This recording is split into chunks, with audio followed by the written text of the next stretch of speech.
Temos pela frente as eleições municipais talvez mais importantes da história da cidade do Rio de Janeiro. Para tanto, a FEComércio está criando um espaço para que os candidatos possam vir aqui e expor suas ideias, os seus planos para a cidade do Rio de Janeiro. A pandemia que estamos vivendo trouxe com tintas muito fortes as nossas deficiências, problemas e diferenças sociais. As eleições municipais entendo que são as mais importantes de todo o processo eleitoral, pois impactam na nossa vida, no nosso dia a dia.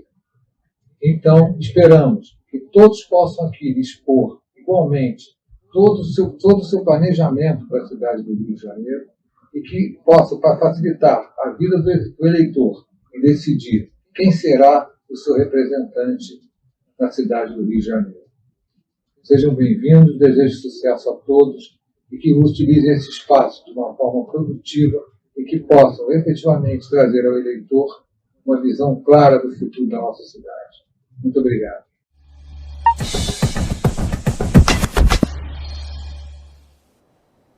Olá, eu sou Bruna Fante, do jornal O Dia.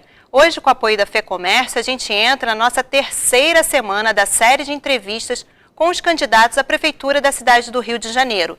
Aqui, todos os candidatos serão chamados para entrevistas em lives que terão duração de cerca de 1 hora. E aqui também todos podem participar, inclusive você. Basta acessar a página do Jornal O Dia no Facebook e no YouTube e enviar sua pergunta nos comentários desse vídeo. Aproveite essa oportunidade.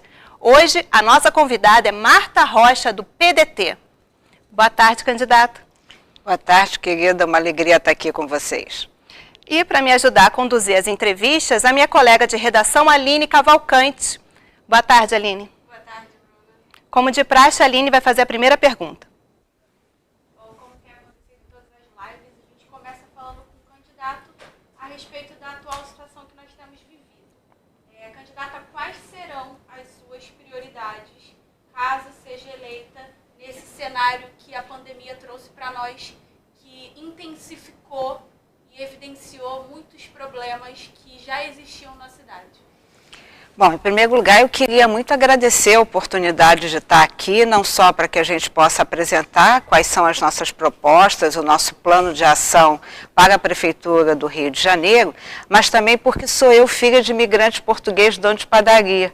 Então, me sinto perfeitamente em casa nesse ambiente. Acho que é notório que a pandemia ela vai direcionar as nossas vidas, pelo menos pelos próximos 2 a 3 anos. E uma das coisas que a pandemia evidenciou foi a desigualdade social.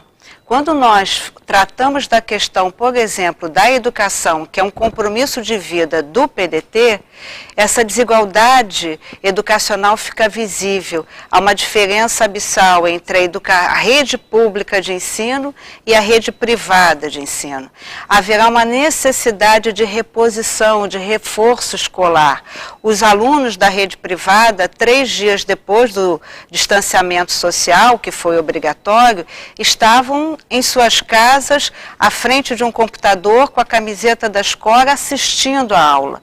Isso não aconteceu na rede pública. O que aconteceu na prefeitura foi vergonhoso. As crianças não receberam sequer alimentação. O que foi distribuído como cesta básica foi efetivamente criminoso e vergonhoso. A questão da área da saúde, a pandemia nos mostra que a partir de agora nós vamos ter que inserir em todas as políticas públicas a análise da saúde.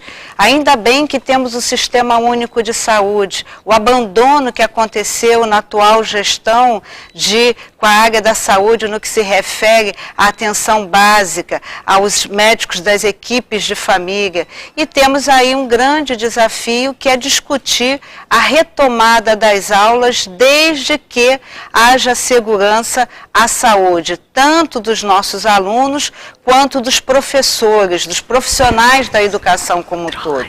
e, para tanto, vamos apresentar um planejamento estratégico, ouvindo os professores, ouvindo a área da saúde, a ciência, o Ministério Público, e não fazendo o que nós assistimos agora da atual prefeitura, que transfere a responsabilidade para os pais. Não é da responsabilidade dos pais decidir qual o momento que os alunos devem retornar. Todo pai, toda mãe deseja o retorno às aulas desde que haja segurança à saúde dos seus filhos. Então, nesse olhar muito amplo que eu acabei de apresentar, nós temos muita convicção de que a pandemia, a questão do coronavírus deve ser enfrentada pelo menos nos próximos 2 a 3 anos, e todas as políticas públicas desenvolvidas pela prefeitura têm que ter um olhar para a redução desses índices que ainda são alarmantes de contaminação e mortes por Covid-19. Lembrando ao internauta que ele pode participar enviando perguntas pela página do Jornal O Dia no Facebook ou no YouTube.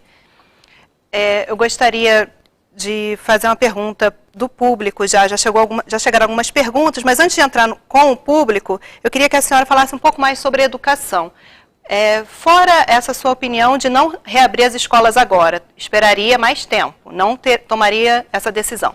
Fora isso, quais são os seus planos para a educação em si, para a melhoria dos alunos, do ensino aos alunos e também da qualidade dos professores? Olha, hoje pela manhã nós registramos em cartório as 12 ações emergenciais que devemos adotar no primeiro mês da nossa gestão.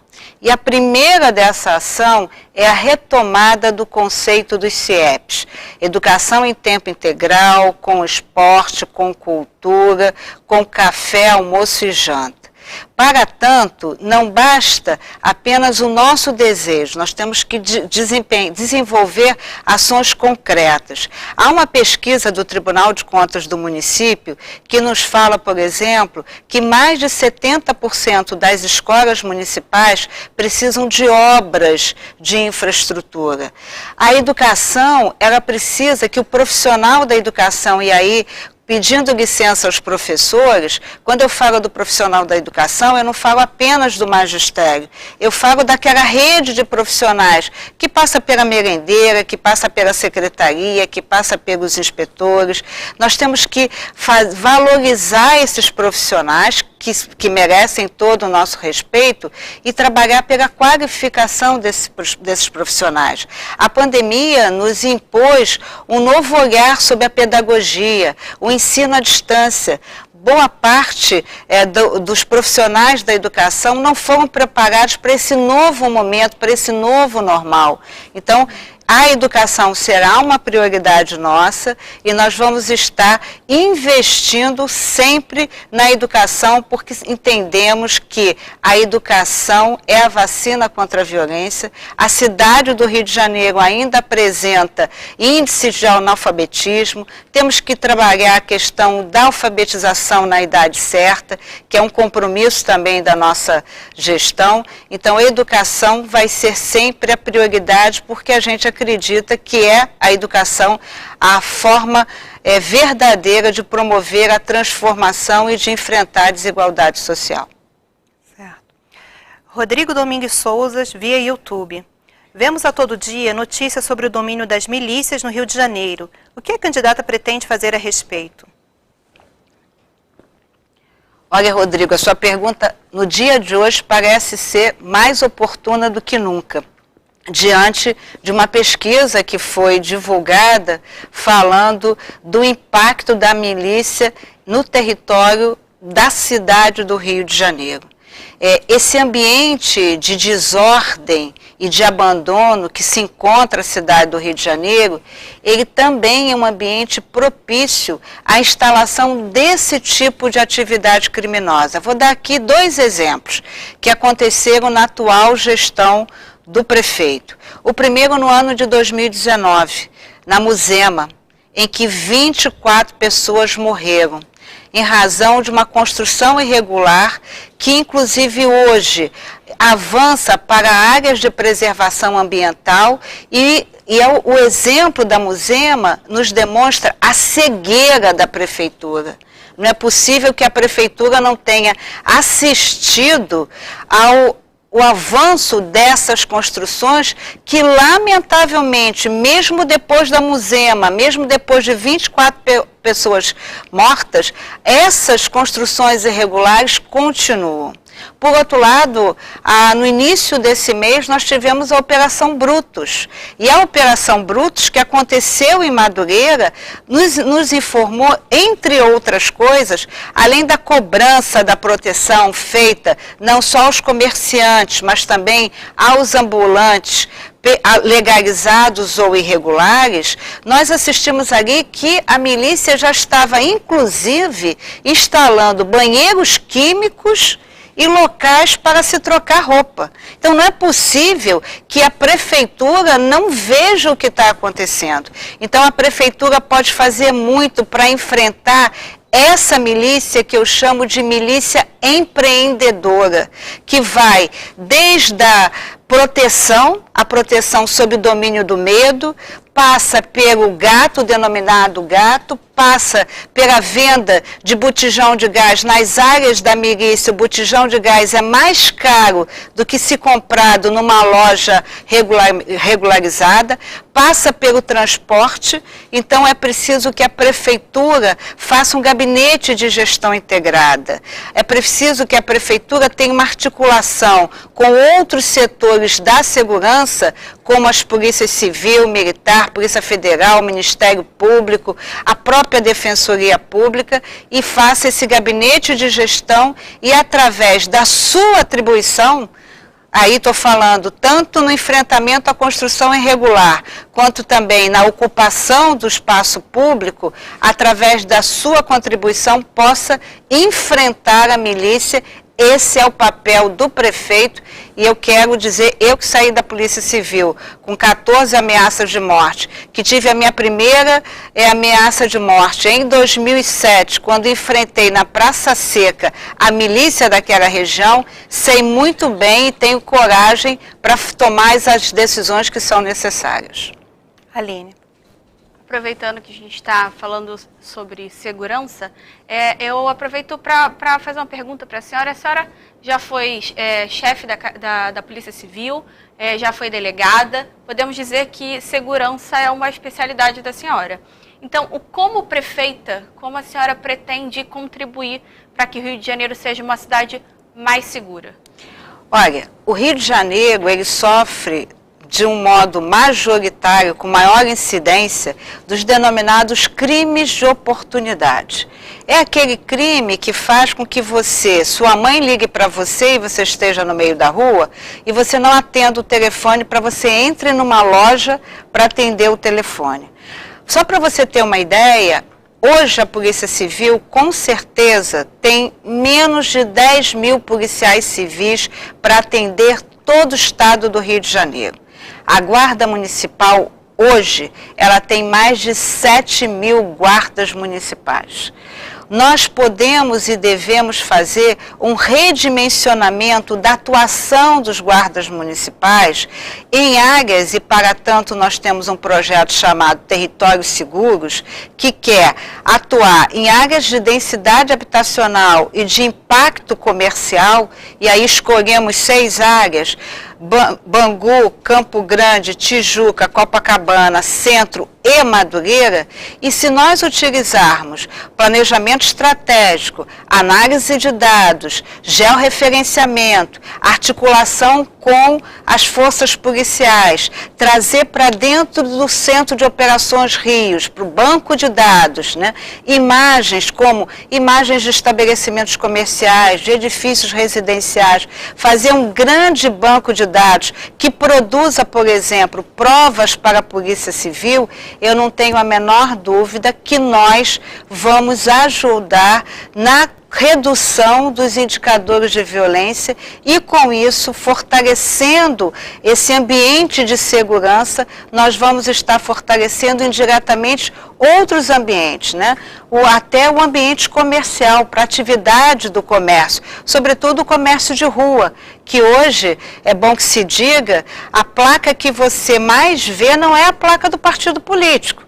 é a placa do aluga-se, vende-se ou passa o ponto. Então, me parece, tenho convicção que a prefeitura ela pode, sim, nesse olhar de gabinete de gestão integrada, utilizando os valorosos guardas municipais, fazendo uma ação pautada em ações de inteligência, em planejamento estratégico, eu não tenho a menor dúvida que nós vamos contribuir para a segurança da nossa cidade. A senhora acha que a Guarda Municipal pode atuar de maneira com mais protagonismo para contribuir para a segurança? Olha, eu faço um adendo que muitos candidatos falam sobre armar ou não a Guarda Municipal ou armar pequenos grupos da Guarda Municipal. A senhora é a favor?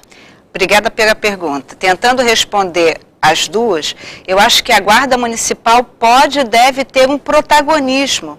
A Lei Geral das Guardas dá esse protagonismo à Guarda Municipal. A Guarda Municipal deixa de ser responsável apenas pela proteção do prédio e ela passa a ter uma interlocução direta na proteção do cidadão. Eu não entendo a necessidade imediata de se armar a Guarda. Acho que a Guarda pode trabalhar com armas não letais, a Guarda tem que trabalhar com ações de inteligência, com monitoramento, com análise de dados, mas tenho a clareza de que se houver a necessidade, não colocarei nenhum pai ou mãe de família em risco, se houver a necessidade, nós poderemos passar para trabalhar com um pequeno grupo, devidamente treinado, mas o nosso primeiro gesto, ou seja, a nossa primeira ato enquanto prefeitura não será armar a Guarda, porque nós entendemos que poderemos utilizar a Guarda, utilizando planejamento estratégico, a análise de dados de inteligência, mas se houver necessidade, preparando um pequeno grupo que será devidamente treinado e qualificado para tal. Tá certo. Muitos internautas enviando comentários e perguntas sobre transporte. Paulo Moraes, via Facebook, queria ver com a candidata sobre a situação do transporte aqui na Zona Oeste. Estamos abandonados, o transporte sumiu. Paulo Correia enviou uma pergunta. Candidata, qual a sua proposta para melhorar a qualidade de vida dos moradores da Zona Oeste, para além de Barra e Recreio, que levam muitas horas no trânsito de casa para o trabalho e vice-versa? A senhora tem alguma proposta específica de transporte para a Zona Oeste? Então vamos lá. O transporte na cidade do Rio de Janeiro, ele é um transporte caótico, né? Ele se desloca basicamente através dos ônibus, é um transporte que o cidadão carioca leva cerca de 17% da sua jornada de trabalho, que é esse tempo desde o momento que ele sai de casa até o momento que ele retorna.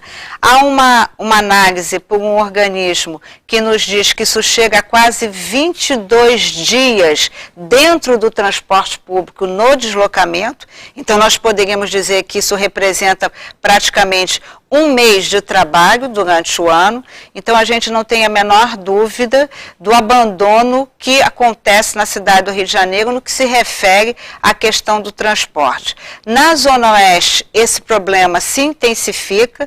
Na semana que terminou, eu fiz uma caminhada pela Zona Oeste e constatei pessoalmente o abandono das estações do BRT da Avenida Cesário de Mello. Na pandemia, as empresas de transporte reclamando da redução do seu lucro, né? Tentaram uma conversa com os entes públicos, né? E qual foi a solução para esse problema? Simplesmente retirar as linhas de circulação. Então, como eles não conseguiram o apoio financeiro que eles desejavam, as linhas saíram e nós não vimos nenhuma ação da prefeitura no sentido da fiscalização.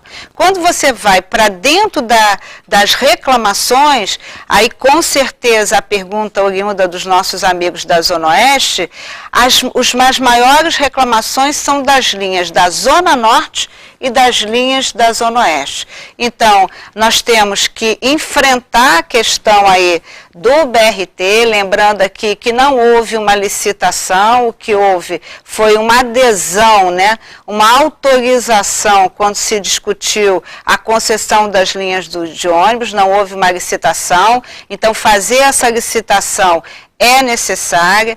tratar a questão da Transbrasil, que até hoje não foi resolvida, era um dos compromissos, seria do legado olímpico, né, nessa cidade que teve Copa do Mundo, Olimpíadas, um rio de dinheiro, de investimento. A Transbrasil não foi solucionada, então nós temos o transporte, ele impacta a qualidade de vida, a saúde e as oportunidades. Então, enfrentar o transporte é fundamental. O mau uso, a má prestação de serviço do transporte. E para terminar, eu quero fazer um link aqui do que passa a Zona Oeste. E aí, eu carinhosamente chamo a Zona Oeste de raiz, aquela que cresceu ao lado da linha do trem. Eu estou falando de Bangu, eu estou falando de Realengo, eu estou falando de Campo Grande, eu estou falando de Santa Cruz. Quando a gente vai ver os indicadores da saúde, por exemplo, da tuberculose, os maiores indicadores são na Zona Oeste. Quando a gente vai para a questão da Covid-19, do número de mortes e da contaminação, lamentavelmente, o campeão é o bairro de Santa Cruz. Isso não é por acaso. Essas ações todas que acontecem não são por acaso. Isso demonstra o olhar e o compromisso que o gestor municipal tem com essa região que é tão importante para a nossa cidade. Eu fiquei em dúvida. A senhora pretende expandir o BRT com novas licitações ou pretende fazer uma licitação nova para os BRTs que já estão em andamento? O BRT ele não foi licitado. O BRT, na concessão que você fez às linhas de ônibus, você fez a outorga do BRT. Você vai se lembrar que no ano de 2019, o prefeito fez uma intervenção no sistema do BRT. E nesse sistema, ao término, o interventor sugeriu uma licitação, que no primeiro momento pareceu que seria acolhida pelo prefeito e depois não foi acolhido. O que aconteceu? Houve um termo de ajuste de conduta, mas nós não solucionamos a questão do BRT. Há um dado que diz que 40% das estações do BRT estão abandonadas. Ou seja, elas acabam sendo acolhimento de população de rua, e como eu ouvi em Santa Cruz de uma moradora que algumas dessas estações estavam virando ponto de Cracolândia. Então o BRT ele não foi licitado e olhar isso é um desejo nosso enquanto gestora municipal. Uhum. Muitos comentários realmente nesse sentido, falando que o BRT está falido, depredado.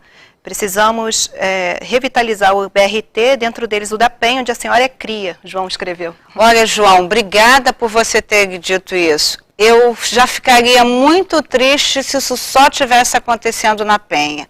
Mas eu fico envergonhada como carioca, o que eu assisti quando visitei a Zona Oeste e quando tive essa semana que terminou também em Madureira. Então isso não é admissível, é o dinheiro público que está indo pelo ralo, né? Então a gente tem que abrir essa caixa preta que está fechada, que faz com que a gente não entenda por que a prefeitura não cobra que essas estações sejam revigoradas, né? A prefeitura não sabe o valor da bilhetagem, a prefeitura não sabe o que é lucro, o que é prejuízo, o que é gasto, no que se refere ao sistema de transporte. A prefeitura não conversa com o governo do estado para fazer a interlocução dos outros modais, lembrando aqui, né, que para a prefeitura é ônibus e VLT. Lembrando que a gente tem a Ilha de Paquetá, que é barca, a gente tem Ilha do Governador, que é barca, a gente tem ao longo da cidade do Rio de Janeiro a questão do trem, a questão do metrô, e a prefeitura não consegue fazer essa interlocução. E o prefeito tem que ser um estadista. Tudo que acontecer na cidade do Rio de Janeiro tem que ter a intervenção do prefeito, porque o prefeito representa a vontade do carioca. Então, esse abandono que se encontra a cidade do Rio de Janeiro faz também com que a gente não só o abandono como a desordem, faz com que a gente não possa dizer hoje que nós somos o mais belo cartão postal. Pelo contrário, a nossa referência aqui é da capital dos escândalos e não do mais belo cartão postal do Brasil. Aline, sua pergunta. A situação financeira do Rio é muito preocupante. Nesse sentido, eu queria saber se a candidata tem algum plano emergencial.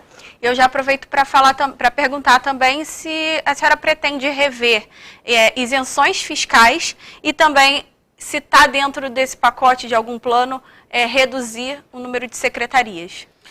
Olha, querida, nessas 12 ações emergenciais que nós firmamos o compromisso hoje, registramos em cartório, para que o Carioca possa cobrar já no primeiro mês de governo, eu quero destacar duas situações. Nós temos que ter um plano emergencial na questão das finanças. E, para tanto, redução de secretaria está no nosso radar, redução de custo de telefone, de energia, de carro, né? A Alerj, ela permite que o deputado receba R$23 mil para custear o seu gabinete. Eu não recebo essa verba de gabinete porque eu acho um absurdo. O carro que eu uso é o meu carro, a gasolina sou eu que pago, o celular é o meu celular, né? Então, eu faço essas observações para mostrar que esse é o meu comportamento. Então, nós vamos ter sim, que rever isenções fiscais, fazer a cobrança dos grandes devedores, a redução de gastos. E o que eu gosto de dizer, né, e vou ser repetitiva, porque o tamanho do problema me autoriza a ser repetitiva, que é abrir essa caixa preta, porque nós encerramos o ano de 2019 com um déficit de 4 bilhões de reais antes da pandemia. Então, a dona de casa que está nos assistindo sabe o que é isso. Porque o que a gente faz em casa? Nós ajustamos as nossas despesas à nossa possibilidade de crédito. Então, na verdade, nós vamos adotar todas essas medidas enérgicas de rever contratos de prestadores de serviço, contratos de fornecedores, e nós vamos ter no nosso gabinete um comitê de monitoramento dos gastos e da qualidade do atendimento.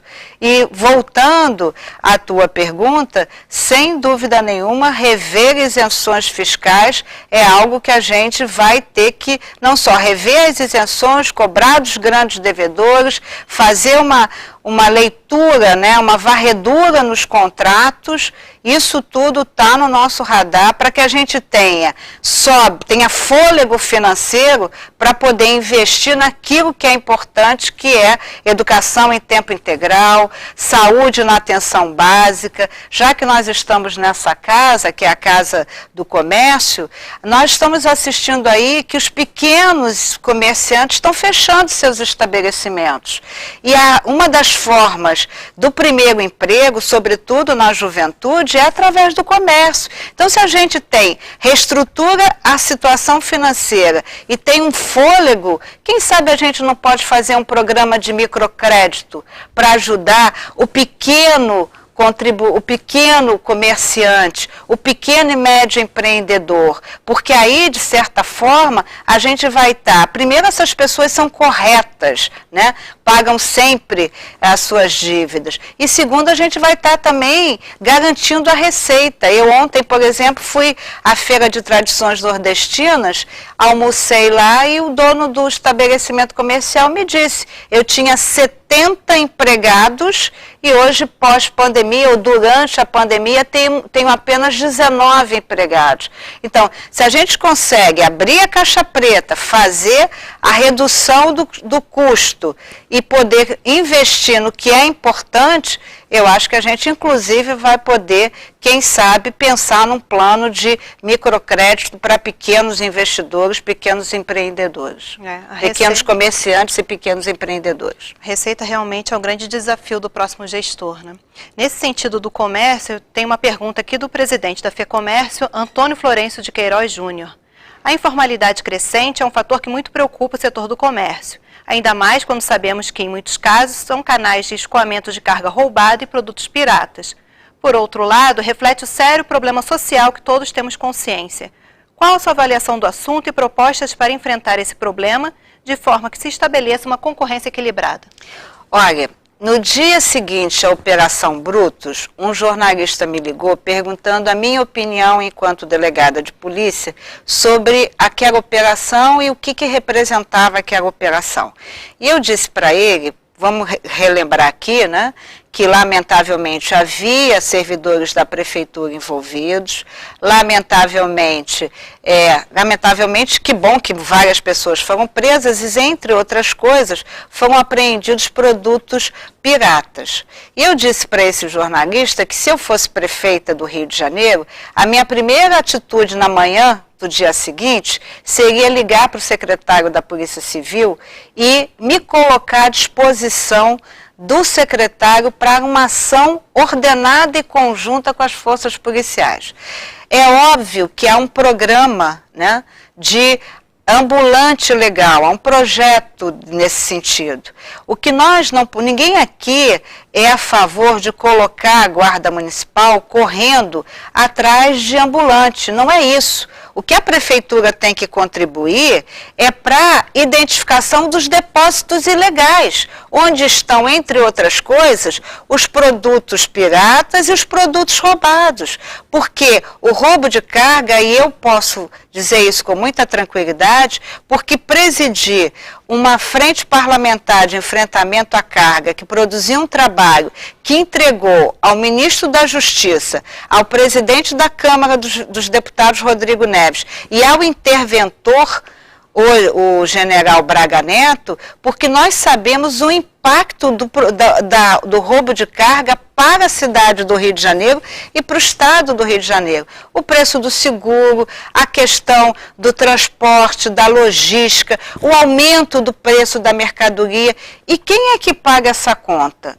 É o consumidor.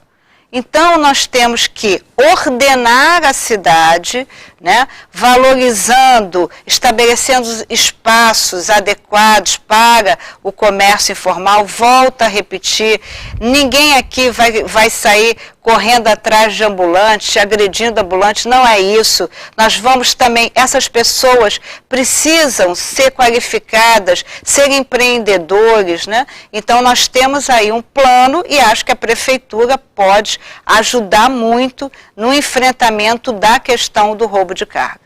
A Operação Brutus, só informando ao internauta que não está lembrado, é aquela operação que desarticulou uma milícia que atuava explorando dinheiro de camelôs e de comerciantes. Nesse exemplo, no bairro de Madureira, aqueles ambulantes eram reféns da milícia. Será que ninguém viu? Será que a guarda municipal não percebeu isso?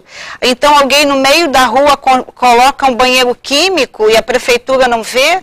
Constrói um local para trocar de roupa? Então, a milícia, ela operava tanto com o comércio regular, quanto também com os ambulantes, que muitos deles eram obrigados a vender produtos piratas. Então, não precisou correr atrás de ninguém. Foi lá no depósito e apreendeu as mercadorias clandestinas, as mercadorias pirateadas e mercadorias ilegais. Então, eu acho que é pensar na prefeitura como uma grande gestão, uma gestão integrada, né? Eu digo sempre que a prefeitura é uma incubadora de oportunidades. E o prefeito, ele tem, eu espero que a gente possa dizer, a prefeita ela tem a oportunidade de entender que tudo que acontece no território da cidade do Rio de Janeiro tem que ser visto e enfrentado pela prefeitura do Rio de Janeiro.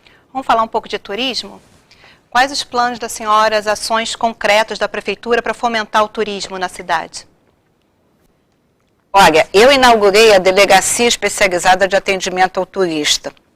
Isso foi em 1992, segundo o governo Leonel Brizola.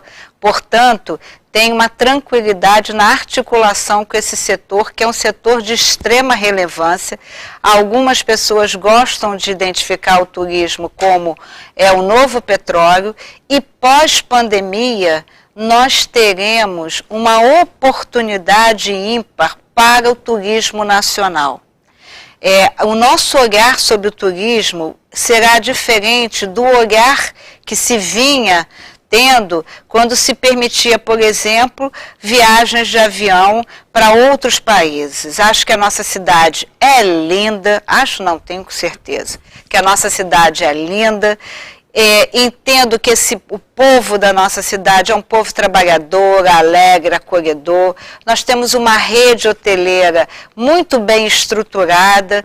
Nós temos que criar aqui, né? Já existe uma ideia, e eu quero aproveitar e fazer um parênteses para dizer que todas as boas ideias, todas as boas práticas exercidas pela prefeitura serão mantidas. Então há uma coisa super interessante de janeiro a janeiro. Então acho que a cultura aliada ao turismo pode ser a chave para a retomada econômica. Então ter um calendário cultural. Nós temos aqui na cidade do Rio de Janeiro, talvez fora dos estados do Nordeste, tirando São Paulo, a maior presença da população nordestina.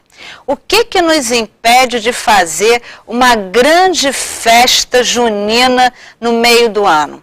O que nos impede de fortalecer a atividade cultural, já que essa cidade é a capital do samba, a capital do chorinho, a capital da bossa nova? O que nos impede de ter, por exemplo, festivais, ter eventos de janeiro a janeiro, como já foi dito? Então, acho que se a gente tem uma boa agenda cultural, já tem uma rede hoteleira estabelecida, ajuda aos empresários, sobretudo nesse setor tão importante de bares e restaurantes, a se organizar para a pandemia, né, essa retomada da atividade durante a pandemia e pós-pandemia. Então eu acredito que a prefeitura pode fomentar, sim, uma atividade para trazer o turismo, porque essa cidade é linda e eu tenho absoluta certeza que todos os brasileiros vão querer conhecer a nossa cidade. Acabaram de enviar 2 perguntas nesse sentido, sobre fomento cultural. Eu vou ler, caso a senhora queira acrescentar algo. Luiz Carlos Serafim. A vocação cultural pode ser uma veia financeira que pode desafogar o desemprego estrutural e abrir oportunidade para muita gente que está na informalidade. O que podemos esperar da gestão Marta Rocha? E Hugo Costa, via Facebook. Zona Norte, em torno da Avenida Brasil, cada dia mais esvaziada de empresas e com mais invasões. O Rio Cidade Turística não investe em diversificação da economia? Olha, as 2 perguntas são ótimas para a gente fazer uma radiografia da cidade do Rio de Janeiro. Quando nós falamos de equipamentos culturais, nós vamos falar que esses equipamentos do município, na sua maioria, estão na região sul, na zona sul e no centro. Então, quando a gente pensa em fomentar a cultura, a gente tem que pensar em traduzir, em levar essa atividade cultural para todo o território da nossa cidade. Vamos pegar o exemplo aqui de Madureira, um bairro que tem Império Serrano, Portela e o Jongo da Serrinha. Então, aquele bairro, ele vive uma atividade cultural. Lá no Parque do Mendanha é um parque ecológico, que é desconhecido inclusive dos cariocas. Então, fomentar o turismo ecológico e levá-lo, por exemplo, para a Zona Oeste, nessa visão aí do Parque do Mendanha.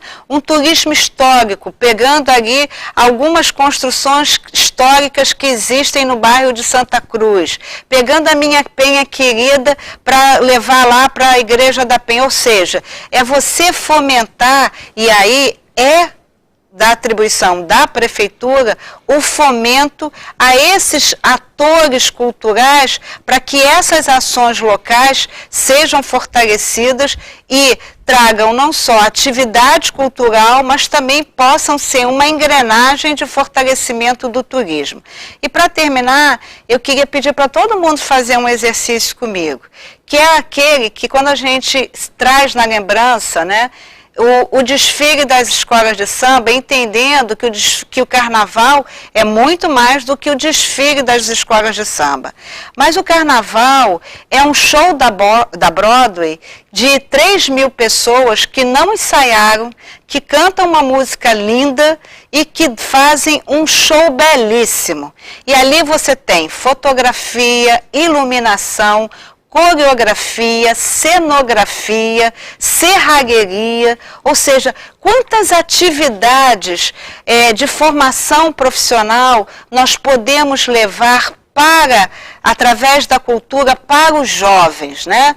Hoje os nossos jovens usam um aparelho com uma pouca qualidade de dados e fazem vídeos belíssimos. Imagina se a gente pode trazer esses jovens, né, exatamente para a produção de games, para cursos de fotografia. Então eu acho que com a cultura que acaba fomentando o turismo, a cultura vai ser uma ferramenta, agora olhando a cultura para esse fomento em toda atividade, em toda a cidade do Rio de Janeiro, para essas ações locais, eu não tenho a menor dúvida que vai ser a chave da retomada da atividade econômica na nossa cidade. Aline. A senhora foi chefe da Polícia Civil na época do governo Sérgio Cabral.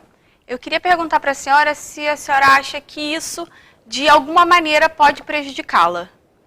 Olha, querida, primeiro, eu passei na Polícia Civil 31 anos.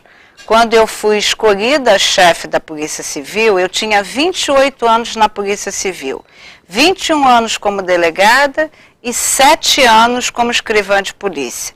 Eu tinha ocupado todos os cargos de relevância na Polícia Civil, todos por mérito. O único cargo que eu não tinha ocupado era o cargo de chefe da Polícia Civil. Ao término de uma sabatina que ouviu não só a mim, mas outros delegados, eu fui escolhida chefe da Polícia Civil e trabalhei muito nos 3 anos que eu tive à frente da Polícia Civil. Eu respondo essa pergunta com muita tranquilidade. Eu fiz 6 concursos públicos, eu inaugurei inúmeras delegacias, eu criei núcleos de atendimento à mulher, eu inaugurei uma delegacia na Rocinha, uma delegacia no Complexo do Alemão, eu fiz protocolos de atendimento às mulheres vítimas de violência doméstica, eu instituí um protocolo para valorizar, quantificar os relatórios, ou seja, dar uma pontuação para o papel da polícia, que é a elucidação dos crimes. Então, eu tenho muita tranquilidade desse tempo que eu passei na Polícia Civil e quero dizer que tenho muito orgulho da minha trajetória e que tenho a maior tranquilidade. Eu sempre digo que eu não tenho medo de 6 horas da manhã, eu não tenho medo de noticiário, eu não tenho medo de japonês da Federal, porque eu tenho muito orgulho da trajetória que eu construí, não só na minha vida enquanto policial civil, mas nos meus 2 anos de mandato como deputada estadual. A senhora citou que na sua gestão enquanto chefe da Polícia Civil fez muitas ações direcionadas às mulheres. Caso assuma a prefeitura, quais serão as suas políticas públicas para a mulher? Olha, querida, vamos falar de saúde, que nos aflige, já que o prefeito reduziu a atenção básica, já que o prefeito reduziu em mais de 100 as equipes de saúde da família, e quero lembrar que esse programa de saúde na família foi criado no governo do PDT, de Jorge Roberto da Silveira, que visitou Cuba e levou para Niterói. Então vamos falar de mortalidade materna. Na cidade do Rio de Janeiro, o índice é mais de 80 mulheres por 100 mil habitantes. A meta estabelecida é de 61 mulheres por 100 mil habitantes. E na Zona Oeste, em Santa Cruz, esse número vai para mais de 160 mulheres mortas para 100 mil habitantes. Então, a gente pode ajudar no enfrentamento à violência, com os centros de referência, na questão da saúde da mulher, não só na questão das doenças sexualmente transmissíveis, na mortalidade materna. Vamos pensar de atuar na área da saúde com um plano de atenção integral da saúde da população negra. Por exemplo, a anemia falciforme é uma característica da população negra. Na questão da educação, vamos valorizar as creches. Hoje as creches começam a receber as crianças a partir dos 6 meses de idade. As mães voltam a trabalhar a partir do 4º mês de idade do bebê. Então a gente tem que redimensionar as creches. Vamos falar do CIEP. A mãe que deixa o seu filho no CIEP tem tranquilidade para trabalhar, porque ela sabe da qualidade do ensino, né, em tempo integral, da questão da alimentação que é dada para essa criança. Vamos falar de empreendedorismo, né? Vamos fomentar algumas ações específicas para as mulheres, vamos tratar da escolaridade das mulheres. A Prefeitura do Rio tem turmas de ensino de jovens e adultos, e mulheres escolarizadas garantem a permanência dos seus filhos na escola. Vamos falar do mercado de trabalho para as mulheres, a qualificação das mulheres para o mercado de trabalho. É bom que se diga que as mulheres trabalham mais 7 horas por semana na tarefa doméstica do que os homens. Então, a gente tem que ajudar essas mulheres, né, a se qualificar para o trabalho. Então, olha, uma gestão que tem à frente uma mulher, é óbvio que tem que ter o compromisso de fortalecer a cidadania feminina. Ainda na área de saúde, Carlos Bruno via YouTube. A senhora seguirá o modelo das OSs? Carlos, eu presidi a comissão Covid que apurou o desvio do dinheiro público na área da saúde do Estado do Rio de Janeiro, nas ações de enfrentamento ao Covid-19. Eu não posso te dizer, Carlos, que toda organização social é corrupta, mas eu posso afirmar que aonde tem uma questão de corrupção, a gente vai encontrar a organização de saúde. Aqui na prefeitura, nós temos uma organização social que foi a mesma organização social que fez os hospitais de campanha, que também tinha um contrato milionário com os 2 prefeitos, o atual, as 2 gestões do atual e do ex, e segundo os dados que nos foram disponíveis, não foram submetidas a nenhuma prestação de contas. A organização social, o que ela oferece?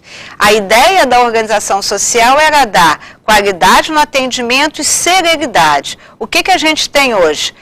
Má qualidade no atendimento, má gestão e corrupção. Então, nós temos que trabalhar com a transição para que a gente deixe de pagar os 10% de taxa de administração das organizações sociais para fazer essa transição através da Fundação Rio Saúde. Agora, o mais importante disso tudo, Carlos, é que nós vamos ter no nosso gabinete um comitê de monitoramento dos contratos da área da saúde e também monitorando o atendimento do carioca na rede de saúde do município. E vamos estabelecer também uma central de compras, que nós temos convicção que essa central de compras vai comprar em maior volume, portanto, vai ter um controle maior dessas compras e, sem dúvida nenhuma, esse maior volume vai permitir uma redução do custo. Mas, para tudo isso, a gente tem que promover ações emergenciais e abrir essa caixa preta aí da prefeitura, que vai merecer que a gente olhe com muito rigor para todas as decisões que foram tomadas, sobretudo na área da saúde. Liliane Bruno via YouTube. Em 2014, uma grande greve dos garis provocou o acúmulo de lixo por toda a cidade do Rio. Como a candidata pretende lidar com a categoria dos garis e a questão do lixo urbano? Olha, primeiro eu quero deixar aqui o meu abraço para os garis, para a Conlurb, pela importância que essa organização tem para toda a cidade, mas o lixo é parte de um problema muito maior que a cidade tem, né? A cidade tem um problema que trata na questão direta do meio ambiente, né? Nós vamos ter que cuidar não só do lixo, mas vamos ter que implantar de uma forma efetiva a coleta seletiva, vamos ter que ter cuidado aí com rios e lagoas, vamos ter que fazer, está no nosso plano das ações emergenciais, um grande mutirão de limpeza, olhando inclusive, né, essa questão dos bueiros. Então, tudo isso faz parte de um planejamento que a cidade precisa ter, né?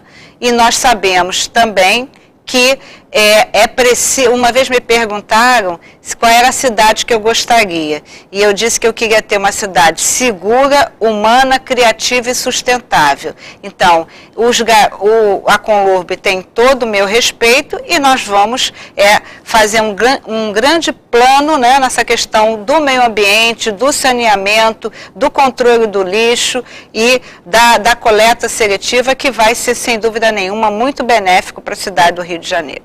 Aline? A gente vive uma crise social e econômica que tem feito aumentar cada vez mais a população de rua. Facilmente a gente anda pela cidade e consegue visualizar essa situação. E com a pandemia a situação agravou.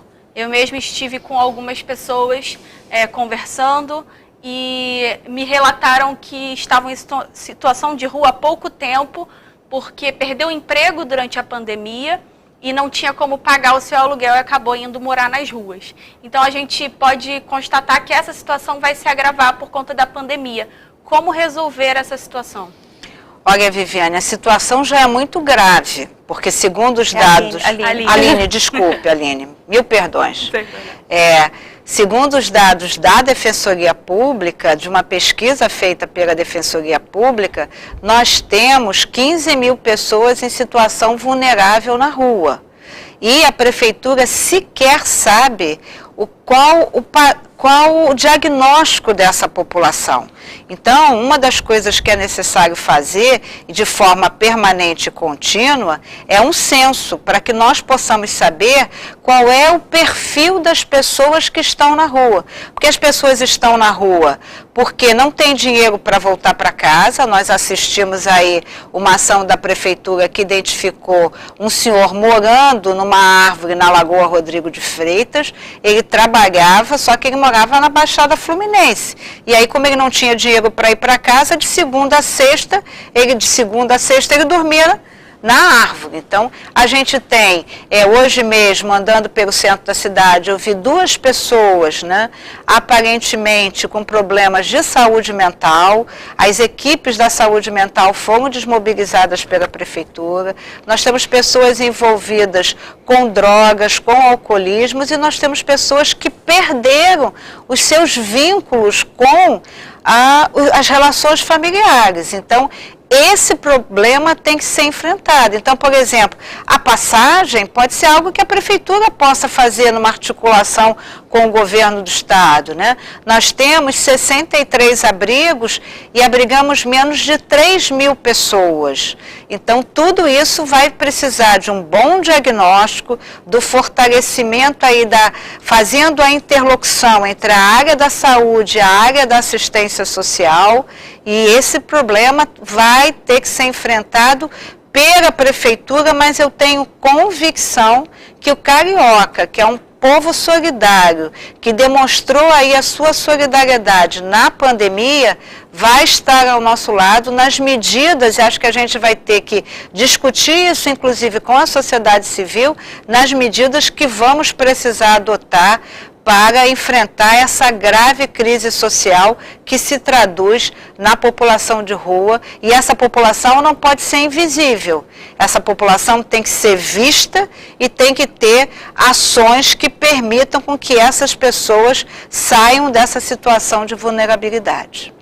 Muitas perguntas do público, mas o nosso tempo está se esgotando. Eu vou tentar fazer de forma rápida essas perguntas, se a senhora puder responder também de forma rápida, mas também se quiser continuar. Vamos lá. Maria Rita de Carvalho Miranda, YouTube.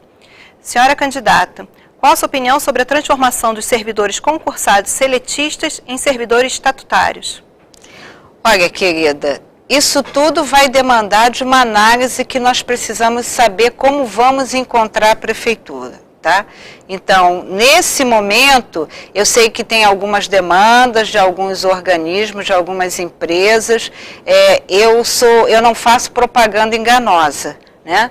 A sua pergunta, por certo, está se referindo a algumas situações pontuais em alguns organismos da prefeitura. Eu não me permito a mentir nem fazer propaganda enganosa. Então, o que eu posso assumir aqui é o compromisso de analisar a questão dos servidores, dos funcionários públicos como um todo, dos trabalhadores da prefeitura, dizendo para todo mundo que eu construí a minha carreira no serviço público, portanto, tenho muito respeito por todos os trabalhadores da prefeitura da minha cidade. João Baltazar, via YouTube, candidato, o que fazer com a ciclovia Tim Maia? Já foram gastos mais de 25 milhões. Olha, querido, eu não vou fazer plebiscito, né? O que se gastou ali, não só... será que essa... Outro dia, acho que um jornal me perguntou qual a mais bela vista da cidade do Rio de Janeiro para mim. Exatamente a da Niemeyer, que foi atrapalhada pela construção de uma ciclovia que matou um gari e um engenheiro. E que até hoje, segundo estudos, coloca em risco, inclusive, as pessoas que estão na praia. Então, eu não vejo necessidade de fazer um plebiscito. O que a prefeitura tem que adotar é medidas de segurança para que outras vítimas não possam ser atingidas, como aconteceu na morte dessas duas pessoas. Lindonir Laranjeira, o ex-prefeito deu início e não concluiu o projeto dos piscinões, obras contra as enchentes também.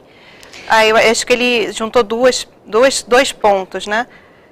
Vamos então separar. A senhora pretende retomar os piscinões? O que eu pretendo é colocar a Defesa Civil com o Conlurb numa integração e numa articulação permanente para que a gente tenha um plano das enchentes. Todo mundo sabe a composição geográfica dessa cidade e todo mundo sabe os meses em que acontecem as grandes chuvas. Então não falta a ninguém que vive nessa cidade conhecimento desse fenômeno. Então nós temos que ser proativos e colocar a Defesa Civil com a Conlurb, e nesse grande planejamento pode estar também o aumento até a possibilidade de construção de outros piscinões, mas o problema não será enfrentado apenas com essa estratégia. Acho que esse plano é muito maior e, para tanto, vamos articular a Defesa Civil com o Conlurb. Obrigada, candidata. Eu acho que nessa 1 hora a gente conseguiu tocar em vários temas de forma rápida, mas conseguimos. Eu queria que, por último, a senhora olhasse para aquela câmera ali onde está o Cadu e falasse ao público por que o Carioca deve eleger Marta Rocha como a sua próxima prefeita. Eu sou uma mulher carioca, criada na Penha, fruto da escola pública, portanto, eu sei muito bem a importância da educação na vida das pessoas. Passei 31 anos na Polícia Civil, onde eu exerci os mais importantes cargos, todos por mérito, e encerrei a minha vida na Polícia Civil como chefe da Polícia Civil. Depois disso, eu fui eleita 2 vezes deputada estadual. Fui para a política porque eu entendo que é possível fazer política de uma forma diferente. Quem acompanha o meu trabalho, e eu dei aqui o exemplo, por exemplo, da questão da verba de gabinete que eu não uso, sabe que eu tenho uma conduta diferente. Eu já enfrentei ameaças, já sofri preconceitos e não tenho medo de desafios, portanto, tenho a convicção que tenho coragem para fazer diferente, para fazer as mudanças que essa cidade precisa, que um dia foi o mais belo cartão postal do Brasil, mas que hoje é a capital dos escândalos. Coragem para fazer diferente eu tenho e é por isso que eu estou aqui. Obrigada, candidata. Eu desejo boa sorte. Obrigada pela sua participação, Aline. Lembrando ao internauta que esse vídeo vai ficar disponível, caso que ele queira continuar enviando perguntas, a candidata pode acessar e responder na página do Jornal O Dia, no Facebook e no YouTube. O Jornal O Dia, com apoio da FEComércio, continua a série de entrevistas com os candidatos à com os candidatos à Prefeitura da cidade do Rio de Janeiro, no decorrer dessa semana. Até a próxima live.